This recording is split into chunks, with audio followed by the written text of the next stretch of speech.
Hello, my dear viewers. My name is Anwar Hussain Barbiya, and I welcome you to my channel AHB Physics. We are studying magnetism and matter. That means we are studying chapter 5 in class 12 physics. So it is basically chapter 5, and for chapter 5 we have already gone for 6 lectures. So this will be the 7th lecture in magnetism and matter. So those who are new to my channel, please subscribe my channel. Those who are already in channel, please go through the first 6 lectures, then come to the 7th lecture. See, whenever you are attending any classes, be sequential. means आपको हमेशा sequentially जाना है. बीच में से अगर कुछ चीज़ छोड़ देते हो, इधर से उधर जाम मारते हो, कुछ स्टूडेंट ऐसा करते हैं, तो इससे क्या होता है, लिंक जो है टूट जाता है और आपको पढ़ने में बहुत दिक्कत होता है. सो अगर मेरे चैनल पे आप हो, then go for lecture 1 to 6, then come for lecture 7. तो इस क्लास में हम लोग पढ़ेंगे गॉस लॉ इन मैग्नेटिज्म. हम लोग यहाँ पे पढ़ेंगे गॉस लॉ इन मैग्नेटिज्म और 2 एग्जांपल प्रॉब्लम हम लोग सोल्व करेंगे. एक है एग्जांपल 5.4 और दूसरा है एग्जांपल 5.8. ठीक है, तो शुरू करते हैं Gauss law in magnetism. So what is the statement for Gauss law in magnetism? It states that the net magnetic flux through any closed surface is zero. Now Gauss law in magnetism से पहले मैं आपको थोड़ा याद दिला देता हूँ Gauss law in electrostatics. Gauss law in electrostatics आपको याद है शायद, नहीं है तो पहले जाके उसको पढ़ लेना. What is Gauss law in electrostatics? Gauss law in electrostatics, what is the statement? It states that the net electric flux through any closed surface is equal to 1 by epsilon naught times the magnitude of charge enclosed by the surface. Means if we consider that we have a charge, suppose that charge is q, it is a point charge and the magnitude of that charge is q. Now if we consider any closed surface, the shape of surface is not matter, means it is not important here. It can be of any shape, it can be regular, it can be any means irregular shape also. तो ये surface कैसा है, this surface is a close surface. ये कैसा surface होना चाहिए, close surface होना चाहिए, और इसको हम लोग क्या बोलते हैं, Gaussian surface. What we call it as, it is Gaussian surface. Now what is electric flux? So electric flux is the number of electric field lines that will pass out through this close surface. इस close surface से कितने electric field lines perpendicularly गुजरेगा, उसको हम लोग क्या बोलते हैं, इलेक्ट्रिक फ्लक्स बोलते हैं. And to calculate this electric flux, Gauss has given a mathematical formula. What is that formula? It is 1 by epsilon naught times the magnitude of charge enclosed by the surface. Means किसी भी एक closed surface के अंदर कितना charge enclosed होता है, उसको अगर हम लोग 1 by epsilon naught से multiply कर देंगे, then we get the net electric flux. So this is the net electric flux. So what is Gauss law in electrostatics? Means अगर आपके पास कोई भी एक क्लोज सरफेस है, इसके अंदर कोई चार्ज को अगर आप रखते हो, उस क्लोज सरफेस के अंदर से कितने इलेक्ट्रिक फील्ड लाइंस निकलेगा, that will give you electric flux. So the magnitude of electric flux is 1 by epsilon naught times q, or you can say it states that the net electric flux through any closed surface is equal to 1 by epsilon naught times the magnitude of charge q enclosed by the surface. So this is the electric flux in Gauss law. Clear? Next important चीज है, charge जो है वो isolated exist कर सकता है. That is electric charge can be simply positive charge और electric charge can be negative charge. Means electric charges जो है पॉजिटिव नेगेटिव दोनों आइसोलेटेड एग्जिस्ट कर सकते हैं. हम लोगों ने पढ़ा है, if it is a positive point charge then the electric field lines will come out from positive point charge and this electric field lines will end at कहाँ पे, infinity. That means positive point charge से electric field बनता है और खत्म कहाँ पे होता है, infinity पे. So you can say that a positive point charge is a source. ये क्या है, एक source है. यहाँ से electric field निकलता है, infinity पे खत्म होता है, इसका मतलब positive charge is a source. इसको हम क्या बोल सकते हैं, source. अगर मैं बोलता हूँ हमारे पास कोई एक नेगेटिव चार्ज है, say that this is a negative charge, तो नेगेटिव चार्ज में इलेक्ट्रिक फील्ड लाइंस क्या होते हैं, electric field lines are entering, electric field lines are entering. That means the electric field lines are produced at infinity. Electric field line बना कहाँ पे है, infinity पे है, आके खत्म कहाँ पे हो रहा है, नेगेटिव चार्ज. इसका मतलब नेगेटिव चार्ज जो है, माइनस क्यू चार्ज जो है, इसको मैं क्या बोल सकता हूँ, सिंक बोल सकता हूँ। So positive charge can be considered as a source of electric field, negative point charge can be considered as a sink of electric field. ये आइसोलेटेड है मींस सिंगल पॉजिटिव चार्ज है, ये आइसोलेटेड है, ये single negative charge है। इसका मतलब isolated positive charge, isolated negative charge exist करता है। तो इनका कॉन्सेप्ट यहाँ पे यूज होगा, इसीलिए मैंने आपको दिया है। नाउ देखिए what is the statement of Gauss law in magnetism. So it states that the net electric flux through any closed surface is equal to 0। किसी भी closed surface के अंदर से जो net magnetic flux पास होता है, जो net magnetic flux क्रॉस होता है, वो कितना होता है? 0 होता है। इसको एज्यूम करने के लिए हमने यहाँ पे एक मैग्नेटिक फील्ड कंसीडर किया है। So this is a uniform magnetic field, और इस यूनिफॉर्म मैग्नेटिक फील्ड के अंदर हमने एक क्लोज सरफेस रखा है। So this is a close surface. Imagine ऐसा कोई एक क्लोज सरफेस है और इसके अंदर से क्या हो रहा है? इसके अंदर से मैग्नेटिक फील्ड लाइन पास हो रहा है। So the magnetic field lines are passing through this surface. ठीक है, अब ये जो क्लोज सरफेस है इसके अंदर जो मैग्नेटिक फील्ड लाइन एंटर कर रहा है, कितना मैग्नेटिक फील्ड लाइन एंटर कर रहा है? यहाँ पे अगर देखेंगे तो 4, और उसके अंदर से कितना मैग्नेटिक फील्ड लाइन निकल रहा है? 4 ही निकल जा रहा है। इसका मतलब उसके अंदर कितना मैग्नेटिक फील्ड लाइन बचा रहा है? इसके अंदर एक भी मैग्नेटिक फील्ड लाइन नहीं बच रहा है। इसका मतलब इसके अंदर जो नेट मैग्नेटिक फ्लक्स एनक्लोज्ड होगा, that net magnetic flux is 0। अब इसी चीज को आप चार्ज के साथ कंसीडर कीजिए। आपको यहाँ पे बेसिकली एक कंफ्यूजन होता है। मान लीजिए ये क्लोज सरफेस है, चार्ज यहाँ पे क्यू है, यहाँ पे इलेक्ट्रिक फील्ड लाइन निकलता है, यहाँ पे इलेक्ट्रिक फील्ड लाइन निकलता है। कितना इलेक्ट्रिक फील्ड लाइन निकला? ऐसे देखेंगे तो 4 इलेक्ट्रिक फील्ड लाइन निकला है। तो आप यहाँ पे भी अगर बोलेंगे तो ये तो मेरा क्लोज सरफेस है, इसके अंदर से 4 इधर से एंटर किया और 4 निकल गया। तो इसका मतलब इस सरफेस का नेट फ्लक्स कितना होना चाहिए? उसके हिसाब से जाए तो नेट इलेक्ट्रिक फ्लक्स कितना होना चाहिए? 0 होना चाहिए। लेकिन एक चीज याद रखना, इलेक्ट्रिक फील्ड, अगर ये इलेक्ट्रिक फील्ड वेक्टर है, ये इलेक्ट्रिक फील्ड क्या होता है? ऐसे जाके कहीं पे खत्म हो जाता है। कहाँ पे खत्म हो जाता है? इंफिनिटिव। लेकिन ये क्या है? मैग्नेटिक फील्ड लाइन है। इलेक्ट्रिक फील्ड लाइन क्या होता है? ओपन लूप है, मीन्स ये कहाँ पे जाके खत्म हो जाएगा? इंफिनिटी पे जाके खत्म हो जाएगा। और मैग्नेटिक फील्ड लाइन क्या है? क्लोज लूप होता है, मीन्स ये अगर ऐसा जा रहा है तो ये फिर से ऐसे आके एंटर करेगा। Means magnetic field lines are always close loop. Magnetic field line कभी भी ओपन लूप नहीं होता, ये क्या होता है? क्लोज लूप का होता है। जिसकी वजह से अगर यहाँ से 4 मैग्नेटिक फील्ड लाइन एंटर कर रहा है, वहां से 4 फिर लीव आउट होगा, फिर आके यहाँ पे एंटर करेगा। तो इसके अंदर पे नेट फील्ड कितना है? इसके अंदर नेट फ्लक्स कितना है? 0 है। जितना घुसा उतना निकल गया, इधर से गया फिर ऐसे नीचे से आके ऐसे आया। तो इसके अंदर से खुद कितना है? इसके अंदर खुद नहीं है। 4 ऐसे मान लीजिए गया, फिर ऐसे सर्कल बना के फिर ऐसे आ जाएगा, फिर ऐसे जाएगा, फिर ऐसे आएगा। तो अल्टीमेटली इसके अंदर नेट फ्लक्स कितना है? 0 है। लेकिन इसके अंदर से जो जा रहा है फिर वो वापस नहीं आएगा। कहाँ पे गया? इंफिनिटी पे चला गया। इसका मतलब इसके अंदर नेट फ्लक्स कितना एनक्लोज हो रहा है? 4 है। इसके अंदर नेट फ्लक्स एनक्लोज कितना हो रहा है? 0 है। इसीलिए net magnetic flux through any close surface is always 0। यही आपका गॉस लॉ इन मैग्नेटिज्म है। तो बेसिकली आपको ये आ सकता है, explain Gauss law in magnetism, state Gauss law in magnetism. Proof तो नहीं आता क्योंकि ये एक लॉ है।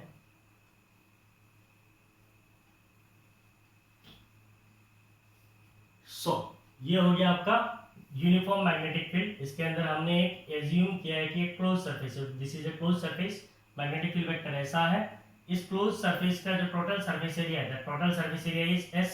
इसके अंदर से एक छोटा सा एलिमेंट लिया, वो छोटा सा एलिमेंट कितना है? del S। ये पूरा सरफेस है, इसके अंदर से एक छोटा सा एलिमेंट कंसीडर किया। ये छोटा सा एलिमेंट कितना है? This small element is del S। इसका एक एरिया वेक्टर होगा, this will be a normal vector, so इसको डिनोट किया जाता है n कैप से। इसके अंदर मैग्नेटिक फील्ड कैसे जा रहा है? This is your magnetic field vector. इसके बीच में एंगल कितना बन रहा है? Theta. That means the angle between magnetic field vector and area vector is कितना है? थीटा है। सो अभी आ जाइए आपके एक्सप्लेनेशन पे। Consider a small vector area element. It is a vector area element, means area element है, इट्स अ वेक्टर क्वांटिटी है। That is del S vector of A close surface S। तो हमारा close surface के अंदर से छोटा सा area element लिया है और इसका वेक्टर किधर है? ऊपर की तरफ है, area element del S। So what will be the flux through area element? Flux through area element, एक छोटा सा जो हमारा एरिया एलिमेंट है del S वेक्टर, इसका फ्लक्स कितना होगा? तो flux through area element del S is छोटा फ्लक्स होगा, so it is del phi। we are calculating magnetic flux, so it is del phi suffix पे b, so it will be equal to, so electric flux का formula क्या होता है, electric flux is E vector dot A vector. Similarly magnetic flux का formula क्या होगा, E के जगह पे हो जाएगा B vector dot del S vector, so it will be B del S, बीच में एंगल कितना है, थीटा है, so it is B del S cos theta. So the flux through this small area element is B del S cos theta. Now what will be the total flux through closed surface? Total flux through closed surface. Total flux through closed surface is, it will be phi. So what will be this phi? It is phi suffix b will be equal to summation all, means सारे del s का add कर देंगे, तो एक del s का flux कितना होता है, del phi, तो सारे को ऐड करेंगे, then we'll get the total flux, that is phi b. So it will be summation, what is del phi? It is b del s cos theta, that means for all. Now यहाँ पे आपका जो net magnetic flux है वो कितना है, zero है, तो यहाँ पे आपको सीधा लिख देना है that net magnetic flux is zero. इसमें आपको लिखना है, ये क्यों लिखना है, क्योंकि आपको इसका जस्टिफिकेशन देना है, ये जीरो क्यों है, since the number of magnetic field lines, the number of magnetic field lines entering the closed surface, entering the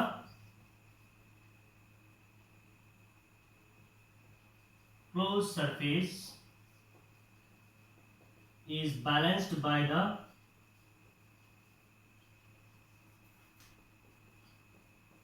number of field lines entering it, number of field lines entering it. इसका मतलब क्या है, since the number of magnetic field lines entering the closed surface is balanced by the number of field lines entering it, तो इस close surface के अंदर जितना field line enter कर रहा है उतना फील्ड लाइन फिर निकल के आएगा, फिर एंटर करेगा, तो इसका मतलब जितना फील्ड लाइन एंटर करता है उतना ही फील्ड लाइन निकल के आ जाता है. Thus the net magnetic flux enclosed is zero. Thus the net magnetic flux enclosed by a closed surface is zero. ये हो गया आपका justification, by the close surface is zero, इसीलिए नेट मैग्नेटिक फ्लक्स कितना हो जाता है, जीरो हो जाता है. नाउ आपका एनसीईआरटी अगर खोलेंगे, और एक चीज याद रखना, ये जो चैप्टर है मैग्नेटिज्म एंड मैटर, ये चैप्टर कंप्लीटली थ्योरेटिकल बेस्ड है, मीन्स ये कंप्लीट थ्योरी है. आपका पूरा 15 चैप्टर में से सबसे ज्यादा थ्योरेटिकली कॉन्सेप्ट जो है इस चैप्टर में, आपको थ्योरेटिकली पढ़ना है. और मुझे भी अगर मैं फ्रैंकली कहूँ, इस चैप्टर को पढ़ाने में बहुत ज़्यादा मज़ा नहीं आता है, क्योंकि इसमें बहुत ज़्यादा थ्योरी है, लेकिन मैं टीचर हूँ, मुझे पढ़ाना पड़ता है और आप स्टूडेंट आपको पढ़ना पड़ेगा ही, ठीक है. सो आप ज़्यादा से ज़्यादा इस चैप्टर को रीडिंग मारिए. सी एग्जामिनर जो क्वेश्चन पेपर बनाता है वो आपको पूछ के नहीं बनाएगा, उसको यूनिट 3 में 8 मार्क्स डालना है, आपका चैप्टर 4, 5 मिला के 8 मार्क्स डालेगा. मान लीजिए यहाँ से 3 मार्क का 2 क्वेश्चन डाल दिया, और मूविंग चार्ज मैग्नेटिज्म से 2 मार्क डालेगा, डाल सकता है, उसके पास कोई पाबंदी नहीं है कि आपको 4 मार्क का इससे देना ही है, तो यू कैन गिव. तो अच्छी तरीके से पढ़ना है, आपको नेग्लेक्ट नहीं करना है, हर टॉपिक आपके लिए इम्पोर्टेंट है. नाउ इसको डेमोन्स्ट्रेट करने के लिए मैं ये एक एनसीईआरटी का एक एग्जांपल लिया हूँ. मान लीजिए ये आपके पास कोई एक बार मैग्नेट है, what is this, this is a bar magnet. इसको मैंने थोड़ा बड़ा करके ड्रॉ किया ताकि ज़्यादा फील्ड लाइन ड्रॉ कर पाऊँ. ऊपर में नॉर्थ पोल है, नीचे में क्या है, साउथ पोल है. तो ऊपर में अगर नॉर्थ पोल है तो मैग्नेटिक फील्ड लाइंस कैसे जाता है, मैग्नेट के अंदर मैग्नेटिक फील्ड लाइन कैसे जाता है, साउथ से लेकर नॉर्थ की तरफ. तो साउथ मैग्नेटिक फील्ड लाइन कैसे जाएगा, साउथ से लेकर नॉर्थ की तरफ. नॉर्थ पोल से सारा मैग्नेटिक फील्ड लाइन कैसे होगा, ऐसे बाहर की तरफ जाएगा. नॉर्थ पोल से मैग्नेटिक फील्ड लाइन बाहर की तरफ जाएगा. साउथ पोल पे क्या करेगा, एंटर करेगा, साउथ पोल पे आके एंटर करेगा. So outside the magnet, magnet के बाहर मैग्नेटिक फील्ड लाइन का डायरेक्शन कैसा होता है, नॉर्थ से साउथ. और इनसाइड अंदर पे मैग्नेटिक फील्ड लाइन का डायरेक्शन किधर होता है, साउथ से लेकर नॉर्थ की तरफ. सो मैग्नेट के अंदर डायरेक्शन साउथ से लेकर नॉर्थ होता है, बाहर में नॉर्थ से लेकर साउथ होता है. यहाँ पे इसको मैग्नेटिक फ्लक्स कितना एनक्लोज कर रहा है, इसको एज्यूम करने के लिए मैंने 2 क्लोज सरफेस लिए. ये हो गया मेरा एक क्लोज सरफेस, इसको मैंने नाम दिया 1, और यहाँ पे मैंने और एक क्लोज सरफेस लिया, इसका नाम क्या है, 2 है. तो इस क्लोज सरफेस का आप देखिए, इसके अंदर से इस ऐसे एज्यूम कीजिए क्लोज सरफेस, इसके अंदर कितना फील्ड लाइंस एंटर कर रहा है, 1 2 3। इसके निकल कितना रहा है, 1 2 3। इसके अंदर बचा कितना है, एक भी नहीं। तो ये क्लोज लूप है, घूम के फिर आता है, तो इसका मतलब इसके अंदर नेट फ्लक्स एनक्लोज कितना हो रहा है, 0 हो रहा है।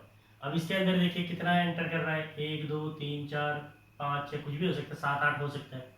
तो कितना एंटर कर रहा है इधर से, मान लीजिए 8, निकल के कितना आ रहा है, फिर से 8 निकल के आ जा रहा है। इसका मतलब उसके अंदर कितना फील्ड लाइंस बचा हुआ है, एक भी नहीं बचा हुआ है। तो उसका नेट फ्लक्स कितना हो जाएगा, 0 हो जाएगा। तो इसको एक्सप्लेन करने के लिए मैंने लिखा है सरफेसेस 1 एंड 2। ये हो गया मेरा सरफेस 1, ये हो गया सरफेस 2। रिप्रेजेंट गॉसियन सरफेसेस, ये दोनों क्या रिप्रेजेंट करता है, दो गॉसियन सरफेसेस रिप्रेजेंट करता है। फॉर बोथ सरफेसेस, दोनों सरफेसेस के लिए the number of magnetic field lines leaving the surface is balanced by the number of lines entering. Already मैंने बोल दिया, इसके अंदर जितना फील्ड लाइन निकलता है उतना अंदर आता है। The net magnetic flux is 0 for both the surfaces, दोनों सरफेसेस के लिए नेट मैग्नेटिक फ्लक्स कितना होगा, 0 होगा। Gauss law for magnetism confirm that magnetic monopoles does not exist। मान लीजिए अगर मैग्नेटिक मोनोपोल होता, ऐसे मान लीजिए अगर यहाँ पे खाली नॉर्थ पोल होता, साउथ पोल नहीं होता, तब क्या होता, तब आपका मैग्नेटिक फील्ड लाइन ऐसे जाता है, ऐसे निकलता है कि नहीं है। ऐसे मान लीजिए, तो यहाँ पे अगर आप एक क्लोज सरफेस कंसीडर करते हैं तो इसके अंदर से कितना जा रहा है, 1 2 3 4 5 फील्ड लाइन जा रहा है, जाके कहीं पर खत्म हो रहा है, ऐसा नहीं है कि घूम के आ रहा है, क्योंकि ये नॉर्थ पोल एग्जिस्ट है। अगर नॉर्थ पोल खाली होता तो इसके अंदर फ्लक्स कितना हो जाता, फिर फ्लक्स जो है 5 भी कितना हो जाता, 5 हो जाता। लेकिन नॉर्थ पोल नहीं है, साउथ पोल भी होता है, जिसकी वजह से जो जाता है वो घूम के फिर आता है, जिसकी वजह से इसके अंदर फिर कितना हो जाएगा, 0 हो जाएगा। तो इस चीज से एक चीज पता चलता है, इलेक्ट्रिक चार्ज जो है वो आइसोलेटेड चार्ज एग्जिस्ट करता है, लेकिन मैग्नेटिक पोल्स जो है वो आइसोलेटेड पोल्स कभी भी एग्जिस्ट नहीं करता। इसलिए कहा जाता है magnetic monopoles does not exist. इसका मतलब गॉस लॉ फॉर मैग्नेटिज्म जो है वो इस बात को वेरीफाई करता है कि magnetic monopoles does not exist. तो कभी कभी इसके ऊपर क्वेश्चन आता है, which law governs that magnetic monopoles does not exist. So the law that governs magnetic monopoles does not exist is Gauss law in magnetism. Gauss law in magnetism इस चीज को कंफर्म करता है कि किसी भी मैग्नेटिक मोनोपोल्स एग्जिस्ट नहीं करता है। So Gauss law for magnetism confirm that magnetic monopoles does not exist। तो इसीलिए Gauss law for magnetism से ये कंफर्मेशन आ जाता है कि मैग्नेटिक मोनोपोल जो है वो कभी भी एग्जिस्ट नहीं कर सकता है। There are no sources or sink of magnetic field that is B vector। अगर सोर्स होता, अगर नॉर्थ पोल होता तो नॉर्थ पोल बिकम सोर्स, जैसे पॉजिटिव चार्ज सोर्स की तरह काम करता वैसे नॉर्थ पोल भी सोर्स की तरह काम करता, नेगेटिव चार्ज सिंक की तरह काम करता वैसे साउथ पोल सिंक की तरह काम करता। लेकिन ये मोनोपोल एग्जिस्ट ही नहीं करता, इसीलिए कहा जाता है there is no source and sink of magnetic field B vector. तो गॉस लॉ यहाँ पे है, इसका एक डेमोन्स्ट्रेशन के लिए इसको लिया है। तो आप लोग दोनों चीज को अलग अलग करके सुंदर करके कॉपी कीजिए, ठीक है। और एक चीज, इन लेक्चर्स को बनाने के लिए रियली बहुत टाइम चाहिए, बहुत मेहनत करना पड़ता है। एंड आई होप आप सारे लोग अभी सो रहे हैं, एंटायर मेरे स्टूडेंट फ्रेटर्निटी अभी जो है सो रहे हैं। And the time is at present, the time is 1:46 AM and I am still preparing video for you, ठीक है। तो इस चीज़ को अच्छी तरीके से समझना, हम जितने मेहनत कर रहे हैं, हमें आप लोग मुझे कुछ भी रिटर्न नहीं दे सकते, and I don't want also. Basically student से टीचर को कोई रिटर्न नहीं चाहिए होता है। I am here to help you, so you take the benefit, the best benefit out of my videos. अच्छी तरीके से देखिए, सुनिए, सीखिए फिजिक्स, ठीक है। अभी इसको copy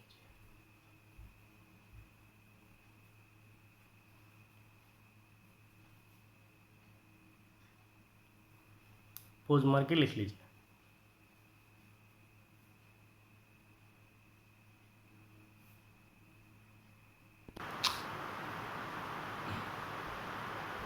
Now we'll solve two important numericals. These two numericals are very easy and important also.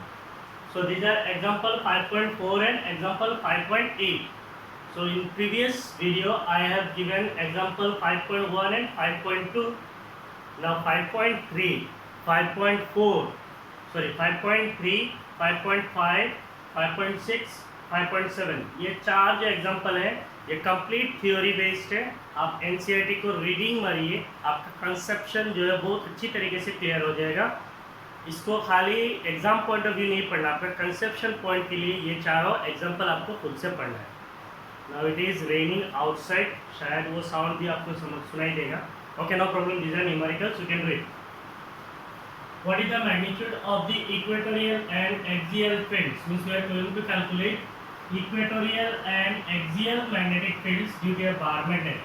So if we consider that we are the bar magnet, say this is a bar magnet of length 5 centimeters. So the length of this bar magnet is 5 centimeters. So the length is 5 centimeters. Means this is the length and the length is 5 centimeters.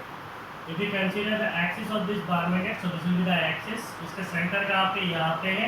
तो centre से लेके जो distance है, that distance is 50 centimetre. तो यहाँ पे अगर हम लोग एक पॉइंट P कंसीडर करेंगे, तो यहाँ पे हमें क्या करना है, मैग्नेटिक फील्ड निकालना है. इसको हम लोग क्या बोलते हैं, एक्सियल लाइन. एक्सियल लाइन पे जो मैग्नेटिक फील्ड आता है उसको बोलते हैं एक्सियल मैग्नेटिक फील्ड, और इक्वेटोरियल लाइन पे जो मैग्नेटिक फील्ड आता है उसको हम क्या बोलते हैं, इक्वेटोरियल मैग्नेटिक फील्ड. और ये दोनों का डेराइवेशन ऑलरेडी हम लोग ने कर चुका है. So what is the length of bar magnet? Length of bar magnet basically denote it as, so this is basically given. Length of bar magnet हम 2L से डिनोट करते हैं. It is given as 5 centimetre. इसका कोई ज़रूरत भी नहीं है. What is the distance? That is R. The distance R is given as 50 centimeters. So it is 0.5 meter. So we are going to calculate. Also we are given the magnetic moment. What is the magnetic moment? Magnetic moment is capital M. It is given as 0.4 ampere meter square. हमें करना क्या है, axial magnetic field और equatorial magnetic field निकालना है. What is the axial equatorial magnetic field? Equatorial magnetic field is equatorial magnetic field is equatorial magnetic field, we denote it as DE. It is mu naught divided by 4 pi m divided by r cube. So mu naught by 4 pi is how much, 10 power minus 7. Magnetic moment is 0.4 divided by r is 0.5 cube. That means it is 10 power minus 7. 0.4 divided by 0.125. We are calculating magnetic field, so it will be Tesla. So the equatorial magnetic field is 0.4 by 0.125 is 3.2. आप calculate करके देख लेना. Multiplied by 10 power minus 7 Tesla. So this is the equatorial magnetic field. आप लोगों ने formula पढ़ा था. What is equatorial magnetic field? Equatorial magnetic field is mu naught by 4 pi m divided by r cube. और आप लोगों ने पढ़ा था axial magnetic field. What is the axial magnetic field? It is mu naught by 4 pi 2m divided by r cube.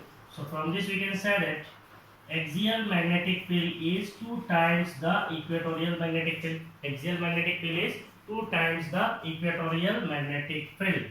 सो यहाँ से हम लोग कैलकुलेट कर सकते हैं एक्सियल मैग्नेटिक फील्ड.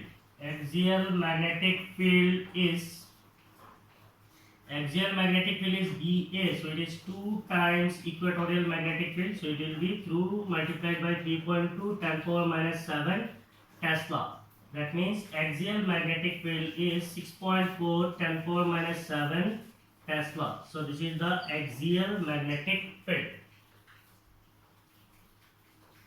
So ये हो गया आपका example 5.4. Now example 5.8 is the Earth's magnetic field at the equator is approximately 0.4 gauss. Means अगर हम ये अर्थ को मान लेंगे तो अर्थ का जो जियोग्राफिक एक्सिस होता है, ये क्या है, जियोग्राफिक एक्सिस. इसको पहले सुनो, लिखना नहीं है. लिखने के लिए हमेशा मैं लास्ट पे बोलता हूँ पोज करके लिखने के लिए. ये जियोग्राफिक एक्सिस है और ये क्या है आपका मैग्नेटिक एक्सिस. तो अर्थ का जियोग्राफिक एक्सिस और मैग्नेटिक एक्सिस जो है वो एक ही एक्सिस पे नहीं होता है. There is some inclination. इसको हम लोग बोलते हैं, ये जो एंगल है इट इज अप्रोक्सीमेटली 11.3 डिग्री है. ठीक है. नाउ अगर मैं एज्यूम कर लेता हूं कि ये मेरा अर्थ है, तो अर्थ का ज्योग्राफिक इक्वेटर कौन सा होगा? So this will be the geographic equator. लिखने के लिए जगह नहीं होगा.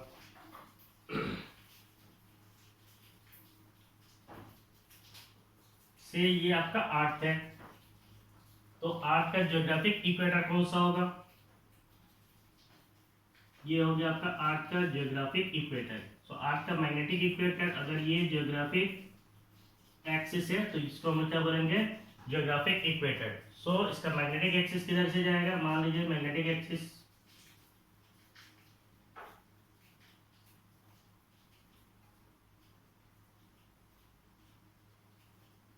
इधर है, तो इसका मैग्नेटिक इक्वेटर किधर होगा, ये होगा मैग्नेटिक इक्वेटर।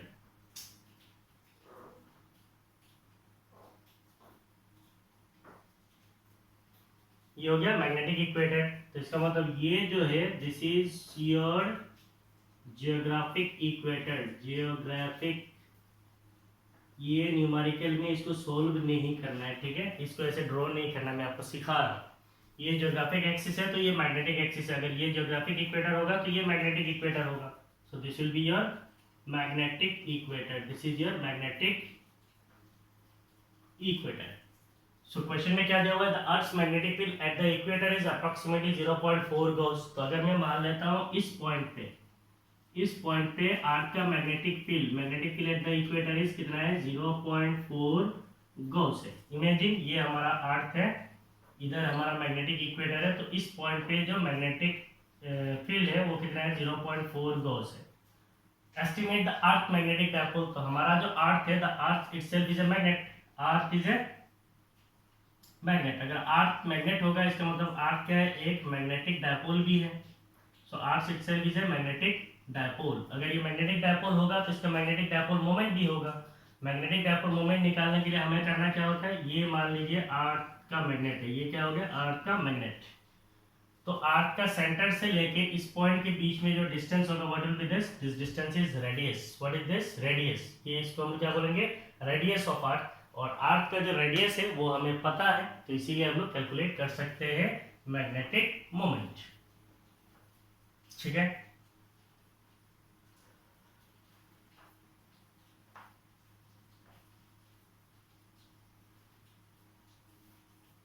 सो हमारा क्वेश्चन में क्या दिया हुआ है, earth magnetic field at the equator is, so